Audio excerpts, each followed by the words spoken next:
Hi everyone, my name is Sally Fowler. I'm the owner and trainer for Disabled Advantage.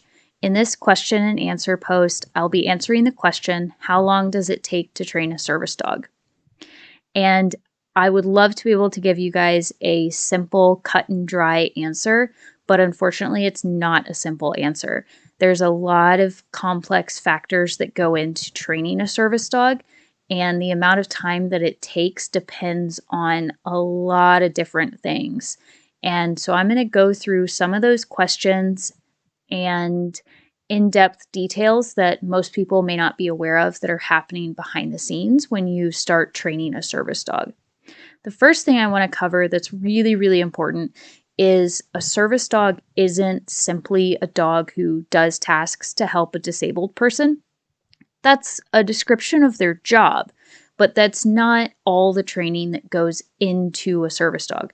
Service dogs, good service dogs, need very thorough socialization training. That's teaching them about the world and teaching them how to interact with the world, and obedience training, which is things like sit and down, but it's also a little bit more specialized commands like stand and place, meaning to go to a specific spot, and the ability to hold a down for up to 2 hours in a busy location in public. That's included in advanced obedience training for service dogs.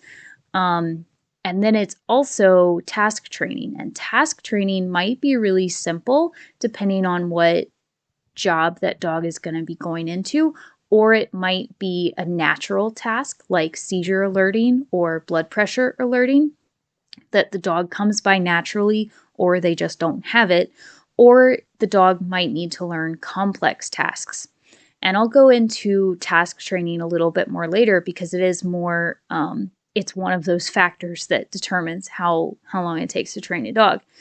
But the important thing to start out understanding is that service dogs have to be trained in a lot of different areas. It's not just task training. And I think that's one thing that people forget about when they're thinking about how long it takes to train a service dog. It may not take 1 to 2 years to train tasks, but it may take that long to build up a foundation of training to get to where you can teach the dog tasks to do for a disabled individual.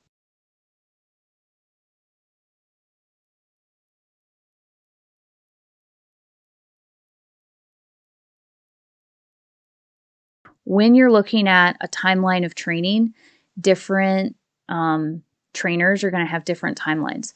So, program trainers may be able to give you a more reliable, yes, we'll have a dog trained in 1 to 2 years because they have been doing it for a while. They've got a routine, they've got a method, they have their own breeding program, and so they're able to reliably turn out a good batch of dogs over and over again and match those with individuals who that program specializes in working with, be it hearing dogs, guide dogs, mobility dogs, alert dogs, whatever that program specializes in.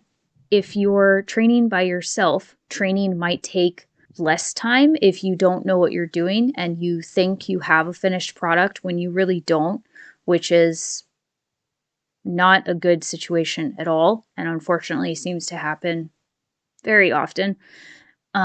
Or it may take a longer time for you to train your dog because you're trying really hard to learn all of the things and go through as many steps as you possibly can to make sure that your dog understands things really thoroughly, but maybe you're making a lot of mistakes along the way because you're learning along with them learning, and that's fine. That was kind of my experience the first time around too, but it did mean that it took a little bit longer to train my first dog because I was also learning. I made a lot of mistakes. I didn't really have anybody to guide me early on. And so it was more like a contorted map instead of a clear roadmap that I was following. On the other hand, if you work with a service dog trainer who specializes in what you're trying to train, and they're able to help you from the very beginning find a dog, train the dog in socialization and obedience and task training, and they've got your back. They're going to be able to give you a more clear roadmap to follow for training your dog. They're going to help you avoid a lot of common mistakes that people make, and it might be a smoother finish, and they might be able to give you a more reliable, yes, we can train your dog in 1 to 2 years kind of a timeline.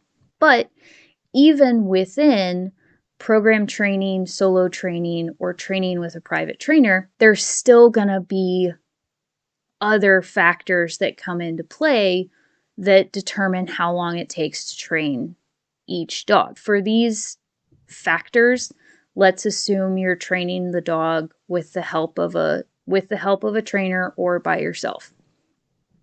So, one factor to consider is how much are you needing the dog to do?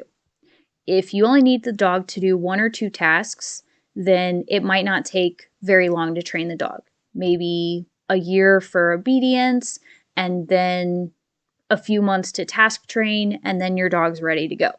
But if you're needing the dog to do a lot of tasks that they're doing constantly throughout the day, like mobility dogs do, bracing to help you get dressed, bracing to help you every time you need to stand up, stabilizing you every time you bend over, picking up things throughout the day, opening doors, moving objects, various things just always throughout the day, and that vary from day to day.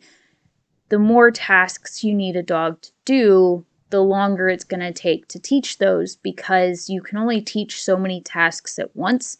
Some of them are kind of similar and your dog can get confused. And so you have to space out what you're training when, because there's also just so many hours in a day. You can't overload your dog on what they're learning at any one point, because it's confusing for you or your trainer, and it's confusing for the dog. Training needs to be spaced out in chunks that your dog can handle and progress successfully in. Another factor is, what are some age-related tasks that you're asking this dog to do? And you may not have any age-related tasks. Age-related tasks are things like bracing and counterbalance work and pulling. So you want to wait until your dog is 2 years old before you start teaching brace work, which is helping you stand up, or counterbalance work, or carrying a pack. And the reason for that is you want your dog to be fully grown. You also want to be able to get their x-rays done of their hips for certain, and their elbows are also really good to see, and have them certified by a vet or a vet organization who will be able to tell you, yes, this dog is in good health, or no, this dog is not in good health. They cannot be a service dog. They cannot handle the stress of that job. And the reason for that is brace work, counterbalance, and carrying weight are all really hard on a dog's joints. And so you want to make sure that your dog is starting out in good health, so that you're not adding extra stress to a weak system. And you won't know that until your dog is fully grown, or mostly fully grown, at 2 years old, depending on what kind of breed you have. If you're needing a dog to do pull work with a cart or pulling something behind them, you need to wait until the dog is 3 years old and absolutely, definitely fully grown and at their full size, because pulling weight behind them uses different muscles than brace work does, and it can be more strenuous for a dog to do. So you want to make sure they're fully matured. But that means waiting until those age points to be able to start teaching those tasks. In the meantime, you can teach other tasks, but if you need those tasks, your dog's not going to be fully 100% done with training until they've reached that age and you've started training those tasks. Now, in the US, you only need 3 tasks for a dog to be considered a full service dog, or 1 task at the bare minimum, I believe. Your dog can be considered fully trained as soon as they know enough tasks to start helping mitigate your disability. That doesn't mean that your dog has to know all of their possible tasks. My first service dog, wasn't 100% fully trained until he was probably about 4, which means I spent about 2.5 years on his training. But that was because we kept adding tasks the more we realized what he was capable of and what I needed from a service dog.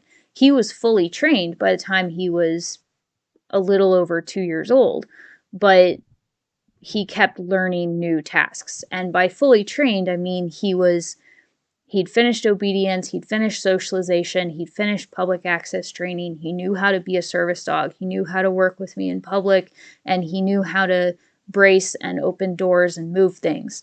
And initially, that's what I needed the most assistance with. And so by that metric, he was fully trained. But like I said, there was more I needed help with, so we kept training, we kept learning. And that worked well for him because he was a high drive dog and he enjoyed learning. The next factor that you want to consider is how many complex tasks do you need this dog to do?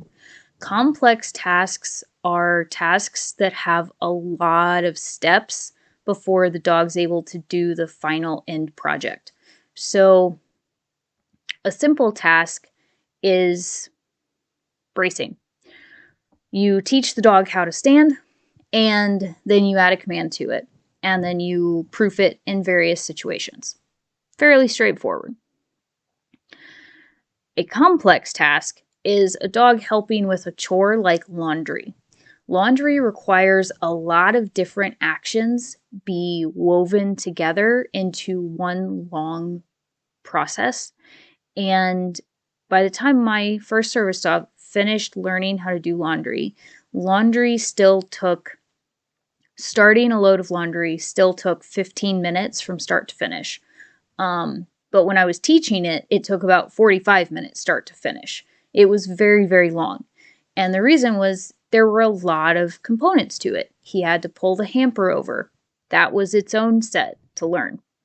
Then he had to learn how to dig the clothes out. Then he had to learn how to pick up the clothes without ripping them and put them in the basket for me. Then he also had to learn how to pull the basket through the house with a tug rope and maneuver around objects. And then he also had to learn how to drop that rope, turn around, open the door, pull the basket through, close the door, and then pick the clothes out of the basket and stand up on his hind feet to drop the clothes into the washing machine. Or alternatively, he would hand the clothes to me and I would drop them in the washing machine, but that meant that I didn't have to bend over to get into the basket. And all of those got learned kind of out of order and at various stages, depending on where his skill set was at any given point during his training. He learned how to tug the basket a lot sooner than he learned how to sort clothes for me.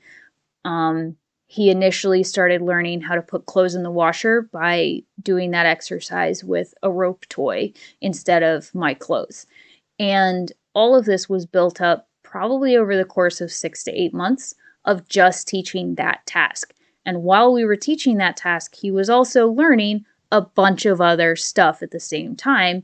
We'd vary what we learned every other day or so, or depending on what my pain levels were, what he was in the mood for, and various things like that. So if you have a lot of complex tasks, it's going to take longer to train your dog because complex tasks have to be broken down into a lot of different smaller steps. And even the steps can have smaller steps that need to be broken down in for the dog to learn it.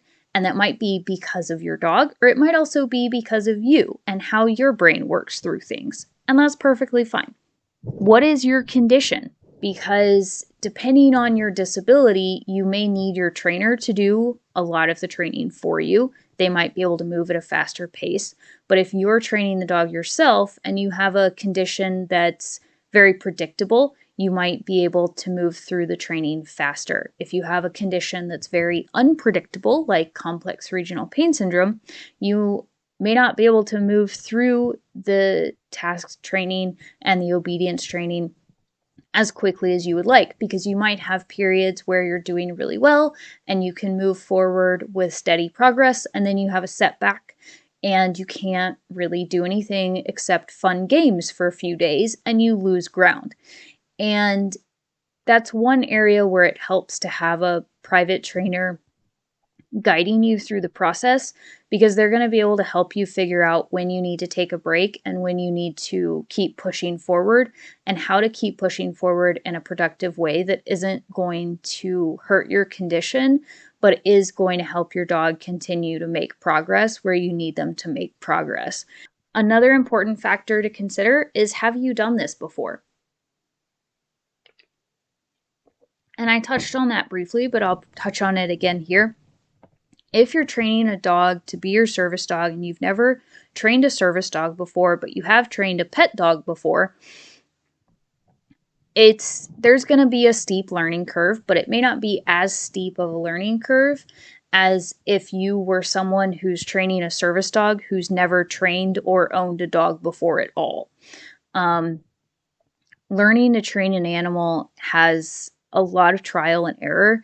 No matter how many training videos you watch, you're going to make mistakes, and there's a lot for you to learn about psychology and learning methods and what works and what doesn't work, and what works for your dog but doesn't work for someone else's dog. And if you've never done this before, it's going to be a lot harder and it's going to take a lot longer than if you have done it before. Now, even if you haven't done it before, but you're working with a private trainer who can help guide you, that is absolutely going to help you cut off some time in the training, because they're going to be able to coach you through what to do and what not to do, and help you figure out what motivates your dog faster and what discourages your dog faster than if you're just trying to figure it out all on your own. Also, training any animal is a complicated project, and it's an enormous project with a lot of overlapping skills that seem unrelated but are actually very, very closely related. And if you're not experienced with animal training, it's easy to miss those and end up getting pretty far in training only to realize that your dog's missing an essential building block that you didn't know needed to be there, and you have to go back and redo 3 months of training. And I say that because I've been there. I've done that with horses and I've done that with dogs, and it sucks and you kick yourself for it, but it's part of the learning process. So your experience level absolutely determines how long it's going to take to train your service dog. How smart is your dog? That's another one. If your dog's wicked smart, they're going to learn really fast. Maybe. If your dog's wicked smart but has no drive to work, they might be really smart but not want to be a service dog, and that's not going to help you in the long run, even if they're very, very intelligent. If your dog's really intelligent but they're better at learning than you are, training still might go slowly because your dog is working at a different pace than you are. And you really want to be on the same page with your dog. But there's also a chance that smart dog means faster learning. And so you might see some teams who manage to train their service dog obedience and socialization and task training in a year, and they just look amazing, but that dog might be really, really smart. And it's also possible that the trainer skipped stuff, because that happens. Each trainer has their own methodology and their own belief system on what skills are important and what steps you can skip. And so sometimes teams that turn out really fast are because the dog was wicked smart, and sometimes it's because the training program didn't include everything that your training program includes. How stubborn is your dog? If you have a dog who has a mind of their own and is labeled independent, not a super great trait to have in a service dog, because they're going to have days where they don't want to work with you, or they don't want to do something the way you need them to do it.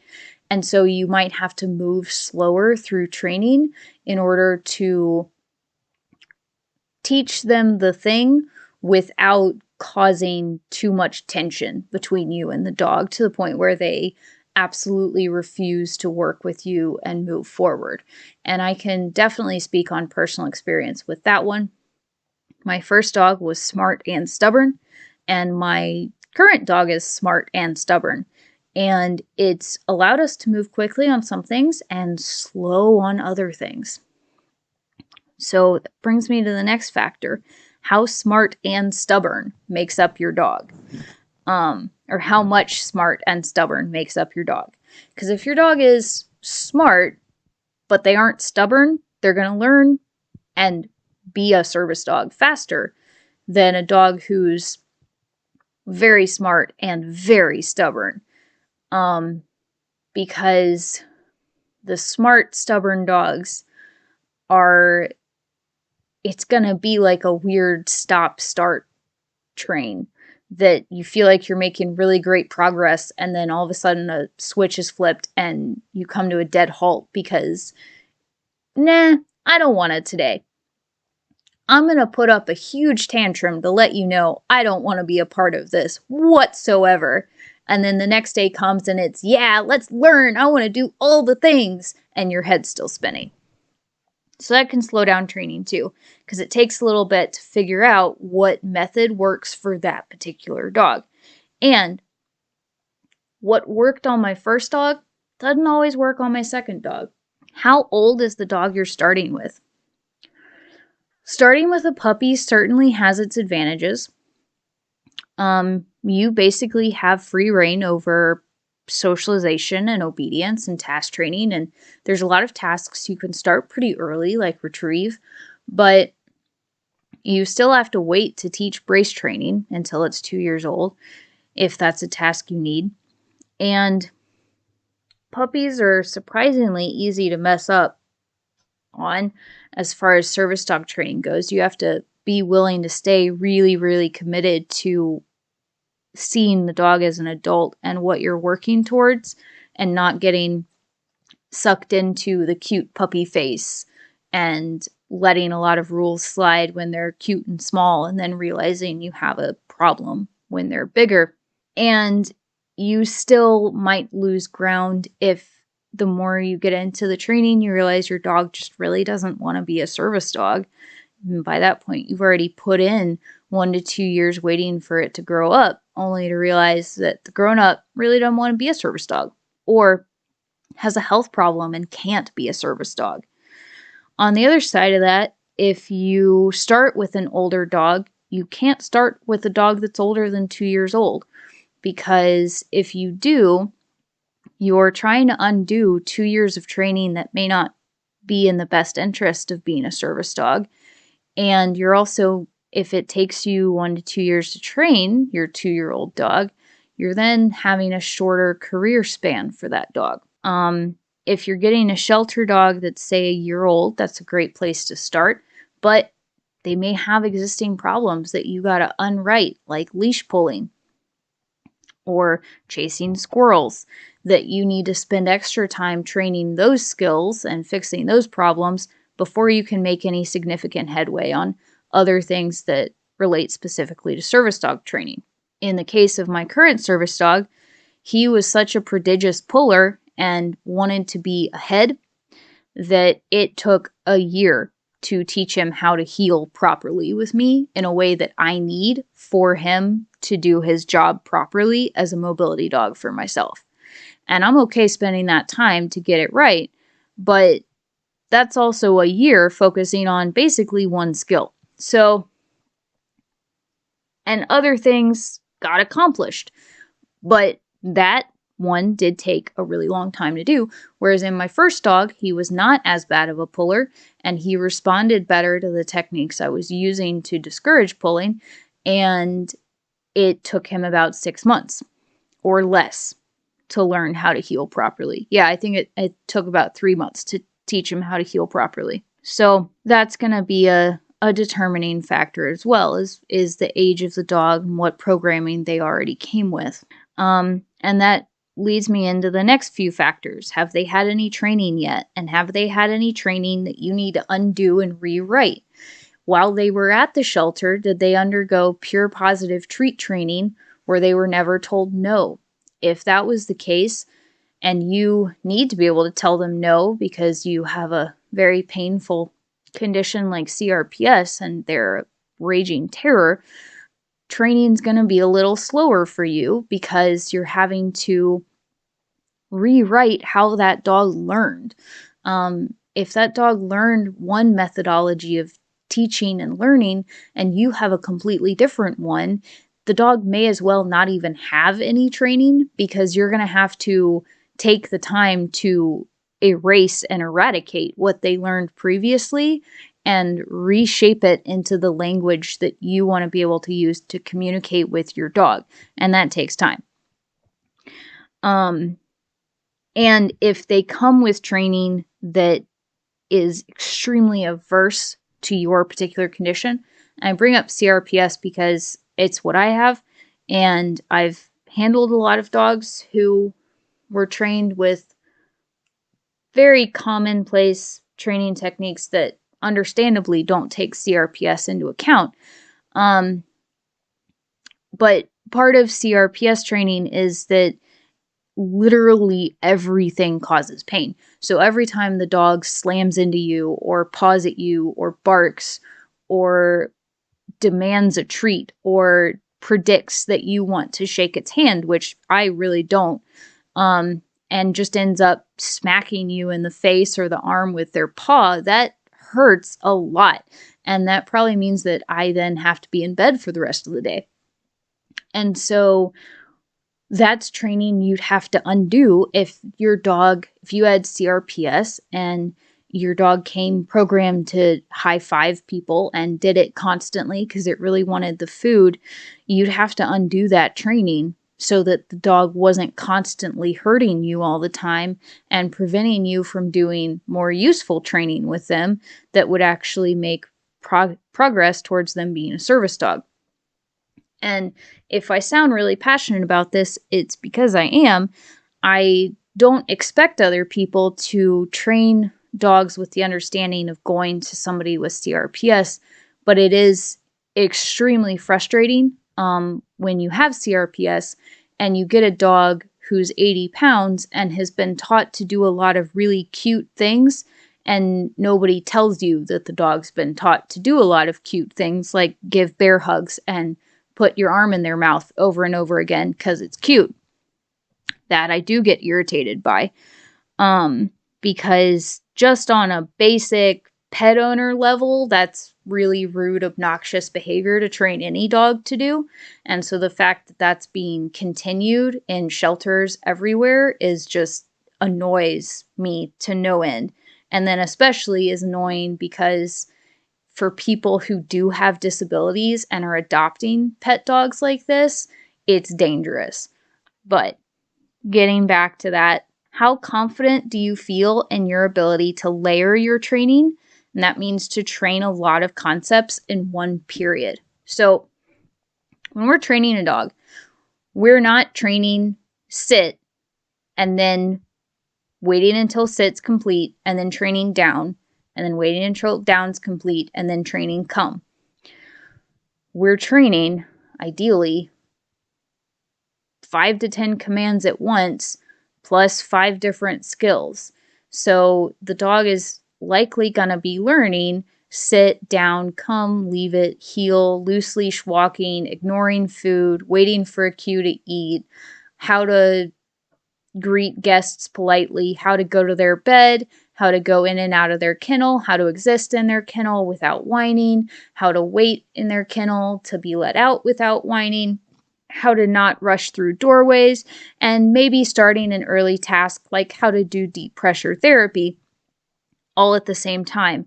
And if you're really responsible, you're also going to be teaching basic agility stuff like teaching the dog how to balance on discs or rubber balls and how to be able to shift their balance so that they can eventually learn how to do stand and brace work.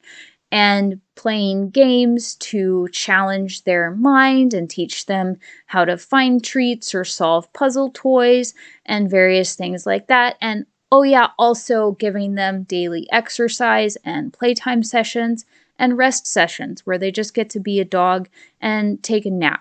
Dogs sleep a lot during the day, and that's an important part to consider in the training process. And all of that takes layering. It's layered in a very specific way to manage how much the dog is learning each day and each week, building upon what they know to build up to a point where you can teach harder things. But if you don't feel confident in your ability to layer all of that stuff effectively and in an efficient manner, that can also really slow down the training process, because a lot of people don't know how to layer stuff like that. And that's something that working with a trainer is going to help you do. And they won't necessarily call it layering. They may not even expressly lay out what they're doing. But if you go to a trainer and they have a training program, it's a program that they've devised that layers a bunch of those things together in a way that works for most dogs. And then they should also be flexible on tweaking what gets taught when and how for dogs that are kind of outliers that don't fit with the normal routine. Another factor to consider is, do you have a guide for every task, or are you just going by the seat of your pants? So if you have a book that you're following or the guidance of a trainer, you might be able to move faster through training your tasks than if you're totally making it up or occasionally watching one part of one step of a task on YouTube and then filling in the rest of the gaps yourself. And that's not to say that going by the seat of your pants means that you're going to do it wrong. Not at all. If you have a guide to help you train tasks, it's going to be a little bit easier and move a little bit quicker than if you're making it up and flying in the dark the whole time. Are you trying to meet a certain deadline?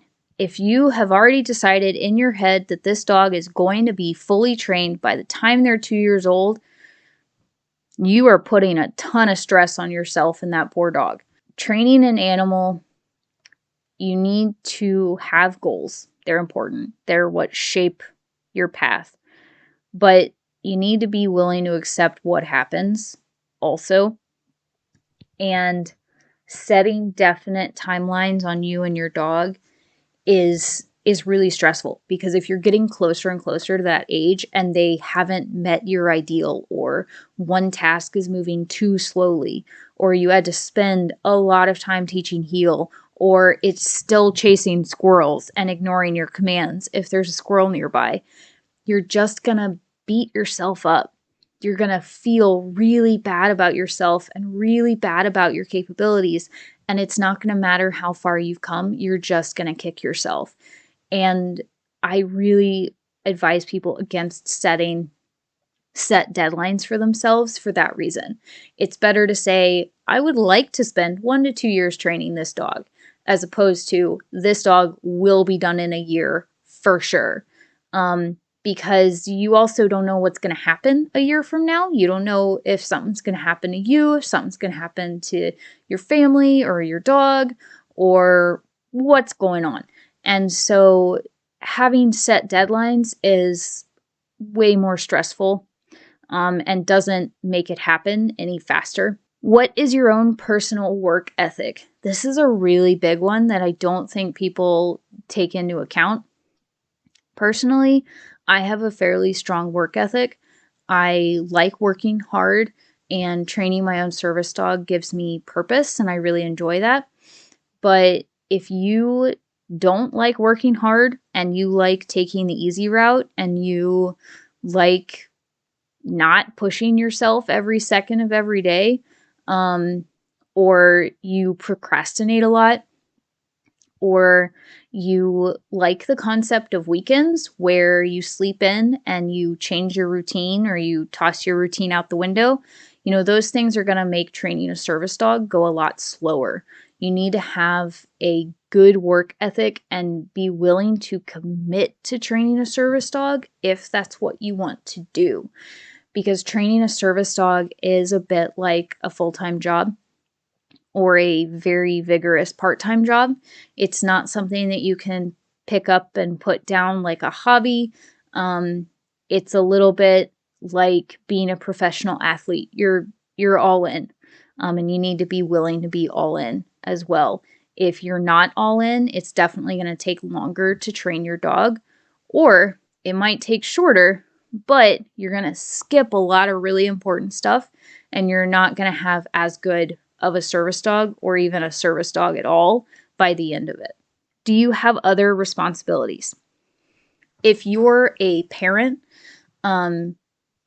your childcare is probably going to vie for the attention of your training of the service dog, and they're going to be in conflict at times, and that's really hard. Also, if you have a full-time job or a part-time job, and then you're also training a service dog on top of that, speaking from experience, it's exhausting. And there will be days when you just can't train the new stuff or the challenging stuff, and you fall back on training the easy stuff a little bit more. And that's fine because your dog still needs to work on those skills, but it might mean that training goes a little bit slower. I'm not saying that people with responsibilities shouldn't train a service dog, but if you do have other responsibilities, it's really important to sit down with a trainer and have them come up with a training schedule that works for you and a class schedule that works for you so that you can better balance and juggle all of your responsibilities so that you aren't getting stretched thin and burnt out on one area or another. Because the last thing we want is for your service dog training to be affected, or for childcare, or being a good partner, a good spouse, or working your job or passions that you really enjoy to suffer because you're putting too much energy one place and not enough energy in another place. And finally, does your dog love learning and working, or do they just like it, or do they not want to do it at all?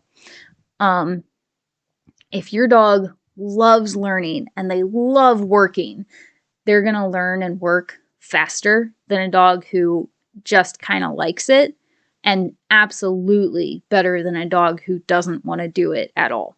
When you're working with your dog, when you're training your own dog, you need to constantly be checking in and evaluating, does my dog still seem to enjoy this? Or is it like pulling teeth to get them to work? Because if it's like pulling teeth to get them to work every time or most of the time, then it may be that your dog doesn't want to be a service dog, and that's a really hard thing to face. And then you have to find them a new home, likely, because you're disabled. It's really hard to take care of multiple dogs. And if you do feel like you can do it, awesome. More power to you. But it also means you still have to start over again on a different dog, and the timeline has been reset on that new dog. If your dog kind of likes it, you're just gonna have to see. It may be that training takes a little bit longer, but the more they learn, and once they get to the fun stuff, the work, they might love that more than all the obedience stuff. That was how my first dog was. Once he figured out where we were going, he loved his job a whole lot more. The drill work of sit and down, he hated, but bracing, pulling a firewood cart, eventually picking up things, once he saw that there was a point to it and he was getting to work with me every day, he clicked on, loved his job, and was fantastic at it. But it took us a little while to get there. And that may be the case with your dog as well, or it might be a little different. You may always have a dog who always just accepts their job, but doesn't absolutely love it. They might be really good at it, but they might also really like the end of the day when the vest comes off and they get their chew toy. And that's fine too. As long as your dog wants to work and wants to work with you, that's what you're going for, and has the traits and the ability to work with you, then that's a good service dog. But you certainly don't want a dog that just drags their feet and doesn't want to be there. or who can't focus on you, or would rather herd sheep than be your service dog. All of those things come into play when you're training a service dog, and I'm sure there's even more that I'm not thinking of right now. But this has turned into a very long answer. I feel like I've covered a lot of factors that many people may not necessarily be aware of for what goes into training a service dog and what we as trainers have to think about when we're working with our own dogs and when we're working with clients' dogs. We're constantly looking at all these factors before we work with a client, during working with a client, and checking in on the team to see how well they're working together. So the next time you wonder how long it takes to train a service dog, or if somebody asks you this question, you can say roughly 1 to 2 years. If you want to go in depth, you can refer them to this very long answer. If you're learning for yourself, I recommend setting up a free consult with me so that I can talk to you even more in depth about your particular situation and help you find a dog that's going to work with your learning style and your needs so that you can move forward on this. Thank you for listening.